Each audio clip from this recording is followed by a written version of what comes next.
Lok Sabha speaker Om Birla ವಿರುದ್ಧದ ಅವಿಶ್ವಾಸ ನಿರ್ಣಯವನ್ನ March 9ರಂದು ಮಂಡಿಸುವ ಸಾಧ್ಯತೆ ಇದೆ ಎಂದು ಮೂಲಗಳು ತಿಳಿಸಿವೆ.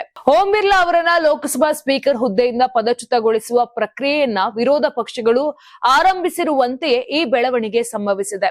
ಕಾಂಗ್ರೆಸ್ ಪಕ್ಷವು ಇತರೆ ವಿರೋಧ ಪಕ್ಷಗಳೊಂದಿಗೆ ಲೋಕಸಭಾ ಸ್ಪೀಕರ್ ಓಂ ಬಿರ್ಲಾ ವಿರುದ್ಧದ ಅವಿಶ್ವಾಸ ಗೊತ್ತುವಳಿಯ ನೋಟಿಸ್ ಅನ್ನ ಲೋಕಸಭಾ ಪ್ರಧಾನ ಕಾರ್ಯದರ್ಶಿ ಉತ್ಪಲ್ ಕುಮಾರ್ ಅವರಿಗೆ ಫೆಬ್ರವರಿ 10ರಂದು ಸಲ್ಲಿಸಿತ್ತು.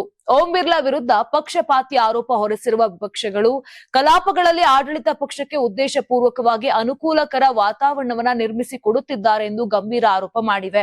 ಈ ಮಧ್ಯೆ ಓಂ ಬಿರ್ಲಾ ಅವರು ತಮ್ಮ ವಿರುದ್ಧ ಮಂಡಿಸಲಾದ ಅವಿಶ್ವಾಸ ನಿರ್ಣಯ ಇತ್ಯರ್ಥ ಆಗುವವರೆಗೂ ಕೂಡ ಲೋಕಸಭೆ ಸ್ಪೀಕರ್ ಕುರ್ಚಿಯಲ್ಲಿ ಕುಳಿತುಕೊಳ್ಳದಿರಲು ನಿರ್ಧರಿಸಿದ್ದಾರೆ ಎಂದು ಲೋಕಸಭಾ ಸಚಿವಾಲಯದ ಅಧಿಕಾರಿಗಳು ತಿಳಿಸಿದ್ದಾರೆ. ಇನ್ನು ಸಂವಿಧಾನದ 94C ವಿಧಿಯು ಲೋಕಸಭೆಯ ಸ್ಪೀಕರ್ ಅಥವಾ ಉಪ ಸ್ಪೀಕರ್ ಅವರನ್ನ ಪದಚ್ಯುತಗೊಳಿಸುವ ನಿಬಂಧನೆಗಳ ಬಗ್ಗೆ ಹೇಳುತ್ತದೆ. ಸಂವಿಧಾನದ 96ನೇ ವಿಧಿಯು ಸ್ಪೀಕರ್ಗೆ ಸದನದಲ್ಲಿ ತಮ್ಮನ್ನ ತಾವು ಸಮರ್ಥಿಸಿಕೊಳ್ಳಲು ಅವಕಾಶವನ್ನ ಒದಗಿಸುತ್ತದೆ. ಸ್ಪೀಕರ್ ಅನ್ನು ಪದಚ್ಯುತಗೊಳಿಸುವ ನಿರ್ಣಯದ ಮೇಲೆ ಸ್ಪೀಕರ್ ತಮ್ಮ ಮತ ಚಲಾಯಿಸಬಹುದು, ಆದ್ರೆ ಸಮಬಲದ ಸಂದರ್ಭದಲ್ಲಿ ಮತದಾನದಿಂದ ದೂರವಿರಬಹುದು. ಯಾರಾಗ್ತಾರೆ ಎಂಎಲ್ಎ ಅಭ್ಯರ್ಥಿ 2028 ಶೀಘ್ರದಲ್ಲೇ. ಪ್ರತಿದಿನ ಒಂದೊಂದು ಕ್ಷೇತ್ರದ ಟಿಕೆಟ್ ಆಕಾಂಕ್ಷಿಗಳ ಸಂಪೂರ್ಣ ಮಾಹಿತಿ ಪೊಲಿಟಿಕಲ್ ಜರ್ನಲಿಸ್ಟ್ ಕೆಎಂ ಶಿವಕುಮಾರ್ ಅವರಿಂದ. ಕರ್ನಾಟಕದ ನಂಬರ್ 1 ಡಿಜಿಟಲ್ ಮೀಡಿಯಾ ನಿಮ್ಮ ನೆಚ್ಚಿನ ಕರ್ನಾಟಕ ಟಿವಿಯಲ್ಲಿ ಮಾತ್ರ.